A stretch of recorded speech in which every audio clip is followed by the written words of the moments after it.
नमस्कार दोस्तों, एक बार फिर से आपका स्वागत है आपके अपने चैनल साइनिंग मून में। आज मैं आपके लिए बहुत बड़ी खुशखबरी लेकर आया हूं जो काफ़ी दिनों से आप इंतज़ार कर रहे थे। जब से इसकी घोषणा हुई है प्रधानमंत्री सूर्योदय योजना की, उससे से रिलेटेड मैं न्यूज़ लेकर आया हूं कि आप कब तक इसका इंतज़ार कर रहे थे, कब से, कि जो पीएम सूर्योदय योजना है उसका फॉर्म कैसे अप्लाई होगा और कब इसकी शुरुआत होगी। तो इसका रजिस्ट्रेशन शुरू हो गए हैं। तो जिसको रजिस्ट्रेशन करवाने हैं वो जल्द अपने नज़दीकी मित्र पे जाके इसका रजिस्ट्रेशन करवा सकते हैं।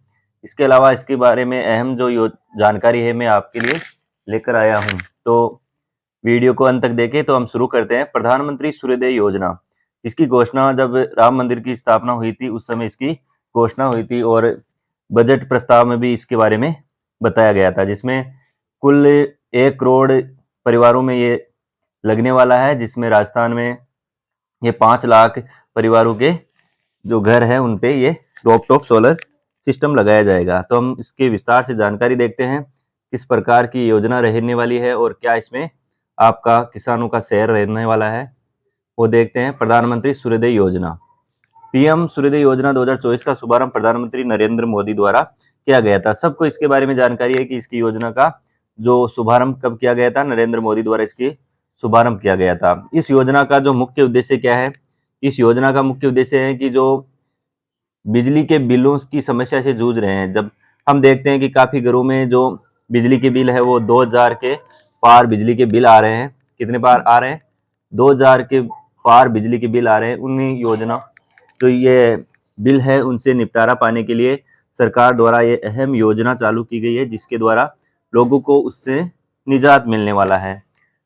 और इसके बारे में देखते हैं कि सरकार द्वारा 1 करोड़ लोगों के घरों पर ये सोलर पैनल लगवाए जाएंगे। क्या कराए जाएंगे? 1 करोड़ परिवार हैं उनके घरों पर सोलर पैनल लगने वाला है।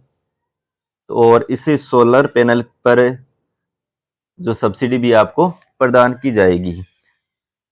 और इसका जो लाभ मिलने वाला है वो किसको मिलेगा? इसका लाभ सीधा ही गरीब लोगों को मिलने वाला है। तो हम देखते हैं इसके बारे में हम देखते हैं सब्सिडी किस प्रकार मिलने वाली है। तो सबसे पहले हम शुरू करते हैं। 2 किलोवाट तक अगर हमें ये सोलर पैनल लगवाना है तो उसमें कितना आएगा सब्सिडी? हमारे 30,000 रुपये प्रति किलोवाट की दर से हमें सब्सिडी मिलेगी। इसके अलावा अगर 3 किलोवाट तक की अतिरिक्त क्षमता के लिए 18,000 रुपये प्रति किलोवाट की दर से, और 3 किलोवाट से बड़ी प्रणालियों के लिए कितनी? 3 किलोवाट से बड़ी प्रणालियों के लिए कुल सब्सिडी होगी 78,000 रुपये। अगर हमें 2 किलोवाट तक लगाना है तो 30,000 रुपये प्रति किलोवाट से, और 3 किलोवाट तक अतिरिक्त क्षमता के लिए 18,000 रुपये प्रति किलोवाट, और 3 किलोवाट की बड़ी प्रणालियों के लिए कुल सब्सिडी 78,000 रुपये तय की गई है। इसके अलावा हम जो कैलकुलेशन दे रखा है सरकार के द्वारा, किस प्रकार की सब्सिडी आपको देनी होगी, किस प्रकार, अगर हमारा मासिक खपत किस प्रकार की है, और इसके अनुसार ही हमें उसके संयंत्र लगाने हैं। तो हम देखते हैं औसत मासिक बिजली जो खपत है उसके बारे में देखते हैं। अगर हमारी खपत 0 से 150 यूनिट तक है, कितनी है? 0 से 150 यूनिट तक है, तो हमें कितना किलोवाट का लगाना है? उसमें 1 से 2 किलोवाट का हमें सोलर जो संयंत्र है वो स्थापित करना है।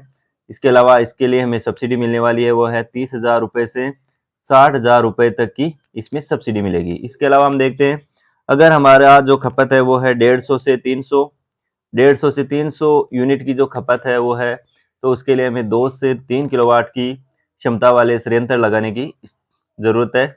इसके अलावा इसमें हमें जो सब्सिडी मिलने वाली है वो है कितनी है? वो है 60,000 से 78,000 रुपये। और अगर 300 से ऊपर हमें क्या करनी है? अगर 300 से ऊपर यूनिट आ रहे हैं, अगर हमारी क्षमता खपत है वो है 300 यूनिट है, तो हमें 3 किलोवाट से ऊपर की जो संयंत्र है वो स्थापित करना होगा, और हमें सब्सिडी मिलेगी 78,000 रुपये की सब्सिडी मिलने वाली है। तो ये रहेगी सब्सिडी का क्राइटेरिया, किस प्रकार की सब्सिडी मिलने वाली है। अगर हमारा औसत जो खपत है, खपत का मतलब जिस प्रकार हम जिससे जो बिजली का यूज करते हैं, अगर हमारा यूज 0 से 150 यूनिट तक है तो हमें 1 से 2 किलोवाट तक की क्षमता के संयंत्र स्थापित करने हैं, और 30,000 से 60,000 रुपये हमें सब्सिडी मिलेगी। इसके अलावा अगर हम देखते हैं कि 150 से 300 तक देखते हैं तो उसके लिए 2 से 3 किलोवाट की क्षमता वाले लगाने हैं, जिसमें 60 से 78,000 रुपये की हमें क्या मिलेगी, सब्सिडी मिलेगी। ये सब्सिडी परिवारों को डायरेक्ट अपने खाते में अकाउंट में, जिसमें हमें जिस फॉर्म में अप्लाई करते हैं उस समय जो अकाउंट नंबर हम देंगे उसी अकाउंट में ये ट्रांसफर की जाएगी। इसके अलावा 300 से, अगर 300 से ऊपर है तो उसे 3 किलोवाट से क्षमता लगेगी। जो हमारा सोलर लगने वाला है वो 3 किलोवाट के ऊपर लगेगा, जिसका 78,000 रुपये सब्सिडी मिलने वाली है। और यह सब्सिडी किसानों को फ्री मिलेगी, क्योंकि इसमें आपका कोई भी किसानों का पहले कोई भी चार्ज नहीं लगने वाला है। तो ये आपके लिए बिल्कुल फ्री है, क्योंकि सरकार ने फ्री बिजली के लिए, मुफ्त बिजली के लिए ये योजना चलाई है, जिसमें आपको 25 साल तक इसके लिए 300 यूनिट तक आपको सब्सिडी मिलने वाली है। और 10 साल तक क्या हो जाएगा, 10 साल के बाद में यह बिल्कुल किसानों के लिए फ्री हो जाएगा। तो हम देखते हैं आगे, नेक्स्ट अपना देखते हैं इस योजना का लाभ क्या है। लाभ हम देखते हैं, लाभ वही है कि इसमें 1 करोड़ परिवारों को अपने महंगे बिजली के बिलों से क्या मिलने वाली है, निजात मिलने वाली है।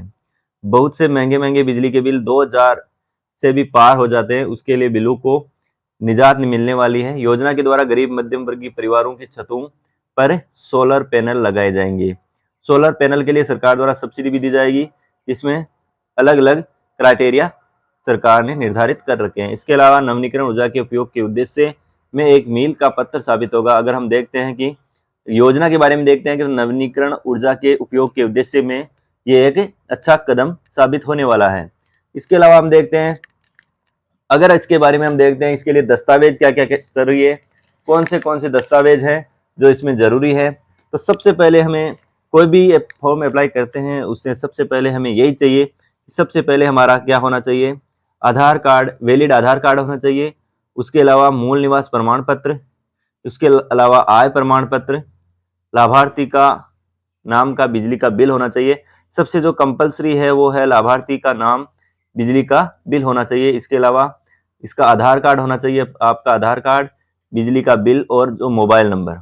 मोबाइल नंबर से मतलब है कि जो आधार में लगे हुए मोबाइल नंबर है वो सही होने चाहिए, जिस पर आपको ओटीपी दर्ज करके आप अपना रजिस्ट्रेशन करवा सकते हैं।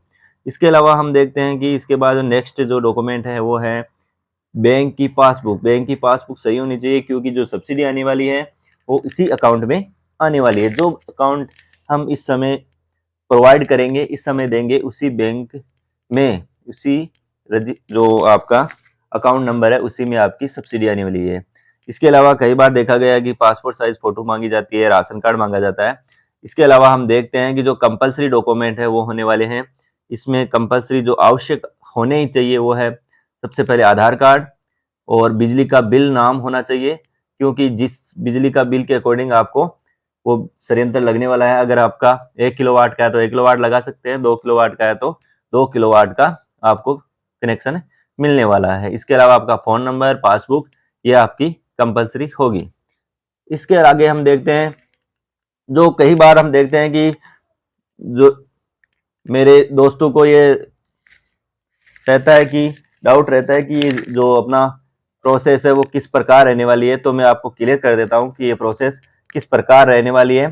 तो सबसे पहले आपका क्या करना होगा, सबसे पहले आपको या तो आप खुद से करवा सकते हैं या दूसरी ई मित्र पे जाके करवा सकते हैं। तो बेटर ऑप्शन रहेगा कि आप ई मित्र पे जाके इसके लिए आवेदन करवा सकते हैं। तो अब सबसे पहले हम देखते हैं इसका, सबसे पहले क्या होगा, आपका आधार से रजिस्ट्रेशन होगा। क्या होने वाला है, सबसे पहले आधार से रजिस्ट्रेशन होने वाला है। आधार से रजिस्ट्रेशन हो जाने के बाद क्या होगी, एक बार आपको रजिस्ट्रेशन नंबर मिल जाएंगे। उसके बाद में आपको पासवर्ड जनरेट करने होंगे। क्या करने होंगे, पासवर्ड जनरेट करने होंगे। पासवर्ड जनरेट करने के बाद आवेदन, फिर उसके लिए आवेदन पर क्लिक करना होगा। आवेदन के लिए आपके जिसमें जो पीएम सूर्योदय योजना वाली जो वेबसाइट है वो मैं आपको डिस्क्रिप्शन बॉक्स से अपना उसमें आपको वो वेबसाइट दे दूंगा, जिसमें आप आवेदन कर सकते हैं। आवेदन कर सकते हैं। आवेदन के लिए हमें लॉगिन करना होगा। उसके बाद में हमें चाहे गई डॉक्यूमेंट, उसमें जो जो डॉक्यूमेंट चाहे गए हैं जैसे बिजली का बिल हो, आधार नंबर हो, वो आपको उसमें प्रोवाइड कर दे देने हैं, सेव कर देने हैं। उसके बाद में क्या होगा, सिलेक्शन ऑफ वेंडर। वेंडर मतलब जो विक्रेता है उसका सिलेक्शन करना होगा, कौन से विक्रेता से आपकी लगाई जाएगी। इस प्रकार डिस्कॉम, अगर किसी का अजमेर है, जयपुर है, जोधपुर है, वो डिस्कॉम आपको लगाने वाले हैं तो उसको डिस्कॉम को सिलेक्ट करना होगा। इसके बाद में जो इंस्टॉलेशन डिटेल होगी, जो इंस्टॉलेशन डिटेल मतलब आपके जो सोलर पैनल कौन सा लगने वाला है, उसकी जो साइज क्या रहेगी, लॉन्गिट्यूड एटीट्यूड क्या रहेगा उनका, वो आप सब डिटेल इसमें भरी जाएगी। इसके बाद में हम देखते हैं जो नेक्स्ट स्टेप अपनी रहेगी, इंस्पेक्शन बाय डिस्कॉम द्वारा जांच की जाएगी कि आपने जो लगाया है वो सही है या नहीं। इसके बाद हम देखते हैं प्रोजेक्ट कमीशनिंग स्टेटस, आपकी जो प्रोजेक्ट है, कौन सा प्रोजेक्ट है, स्टेटस है, उसकी आपकी स्टेटस देखा जाएगा। उसके बाद में सब्सिडी सीएफसी रिक्वेस्ट, सब्सिडी के लिए आपको रिक्वेस्ट डाल दी जाएगी। इसके बाद में जो नेक्स्ट स्टेप होने वाली है वो है if all detail found correct, अगर आपकी डिटेल पूरी डिटेल है, आपने जो भी डिटेल दी है वो अगर करेक्ट है तो क्या करना होगा, अगर आपकी डिटेल करेक्ट है तो आपको सब्सिडी रिलीज कर दी जाएगी। जिस प्रकार आपने अगर 2 किलोवाट का जो लिया है उसकी सब्सिडी आपको रिलीज कर दी जाएगी। 1 किलोवाट का है तो 1 किलोवाट के अकॉर्डिंग, 2 किलोवाट का है तो 2 किलोवाट के अकॉर्डिंग सब्सिडी रिलीज कर दी जाएगी। इसके बाद हम देखते हैं जो इसकी प्रोसेस है, जो रजिस्ट्रेशन प्रोसेस है उसके बारे में, और अप्लाई, आपको फॉर्म अप्लाई किस प्रकार करना है उसकी मैं नेक्स्ट वीडियो में आपको जरूर इसके बारे में जानकारी दूंगा। अगर आप हमारे चैनल पे नए हो तो चैनल को सब्सक्राइब करें और बेल आइकन को जरूर दबाएं ताकि आने वाले हर वीडियो तक आप तक जरूर पहुंचे। चैनल को लाइक शेयर एंड सब्सक्राइब करें। Thank you for watching.